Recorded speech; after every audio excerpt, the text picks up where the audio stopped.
Niekoľko stoviek trnavských futbalových fanúšikov dnes cestovalo na zápas do Žiliny. Železnice pre nich vypravili mimoriadny vlak, ktorý sprevádzali desiatky policajtov. Prvé výtržnosti sa odohrali už na železničnej stanici v Trnave. Nevyhol sa im ani náš štáb. Trnavskí fanúšikovia sa začali zoskupovať na stanici už 2 hodiny pred odchodom vlaku. Po celú dobu na nich dozeralo takmer 40 policajtov.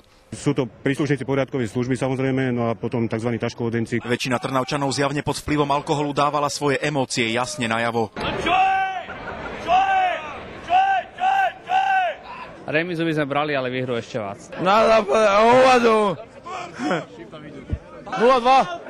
Není o čem. Jediné víťazstvo. K prvým menším výtržnostiam došlo už na Trnavskej železničnej stanici. Malé prístupky, ktoré boli vyriešené len napomenuté. My policajtov nepotrebujeme na zápase v Zlatých Moravciach, sme nemali na tribúne ani jedného policajta, nebol žiadny. Útokom zo strany fanúšikov sa nevyhol ani náš štáb.